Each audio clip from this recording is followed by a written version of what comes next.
All right, so if you've ever spent some time reading the Old Testament, you might have stumbled across a really interesting historical puzzle. You've got two books, Kings and Chronicles, and they seem to be telling the exact same story, but with some huge, glaring differences. Today, we're going to put on our detective hats and figure out exactly why that is. And this is the big question, right?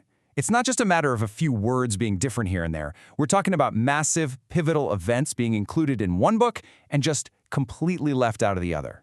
It's a genuine literary mystery, and we're going to get to the bottom of it. So to really see what we're dealing with, let's zoom in on one of the most famous figures in the whole story, King David. The way these two books talk about him is the perfect example of the puzzle we're trying to solve. Just look at this. It's night and day. On one hand, in Samuel and Kings, you get the whole story of David, warts and all.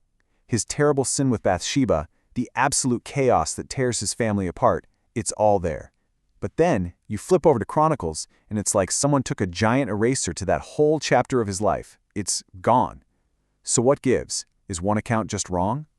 Well, to figure that out, we have to understand who these books were written for. Okay, our first clue is all about understanding the purpose of the Book of Kings. See, this wasn't just a history textbook. It was a book with a very specific mission, written for a very specific audience, going through a very, very bad time. The Book of Kings is what you'd call retrospective. It's all about looking backward. It was written for the people of Israel while they were captives in Babylon, after their entire nation had been completely destroyed. You can imagine them asking, how did this happen to us? Why would God let this happen? Kings answers that question.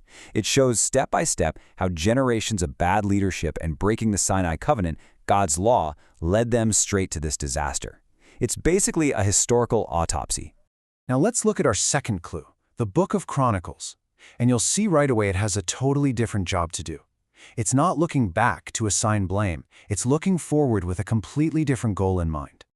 Chronicles is perspective. It's all about the future. This book was written for the generation that was finally returning home from that exile. Think about it. They didn't need another lecture about all their past failures. They needed a blueprint. They needed hope.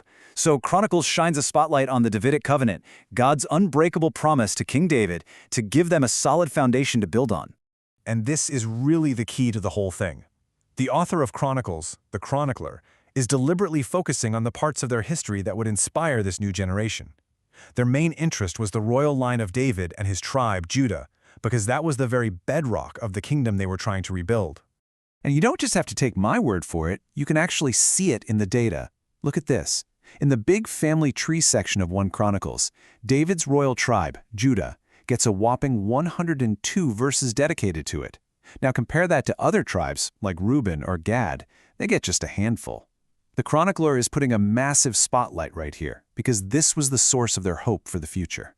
This isn't sloppy history. It's incredibly intentional storytelling.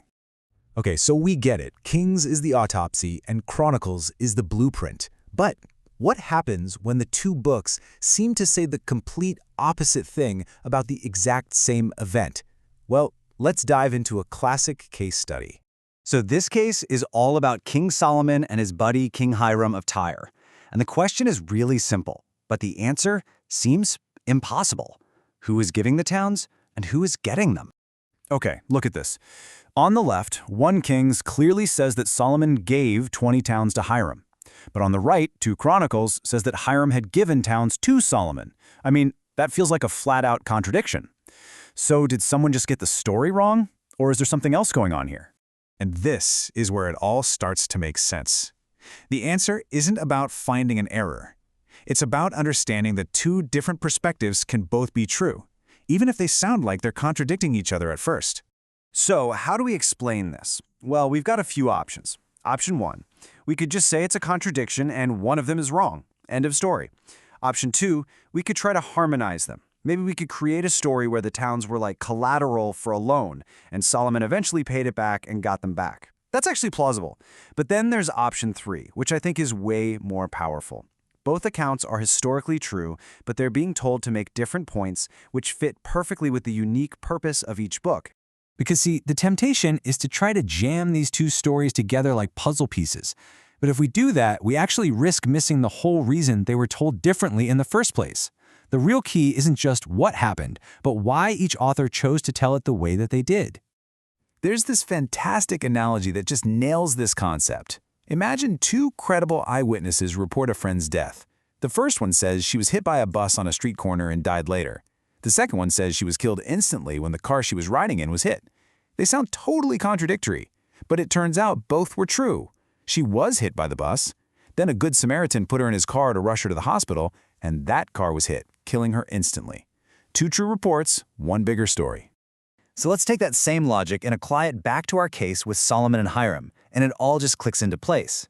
Kings, being the autopsy of a failed nation, includes the messy details. Solomon gave away these towns, and Hiram wasn't even happy with them. It shows the cracks in the system. But Chronicles, the blueprint for the future, just skips right over those messy details. It jumps to the positive outcome. Solomon is a strong king who rebuilds towns and establishes his kingdom. Both accounts are true, they're just tailored for completely different audiences. So when you get right down to it, these differences aren't errors or mistakes at all. They're actually the work of incredibly skilled authors who are shaping their material to deliver a really powerful, targeted message to a community that desperately needed to hear it, whether that message was a hard look at past failures or an inspiring vision for a brand new future. And that really leaves us with a final thought, doesn't it? This isn't just about ancient texts. In any story you encounter, in the news, in a history book, even in your own life, how does understanding the storyteller's purpose, the why behind the telling, change the way you hear the story itself?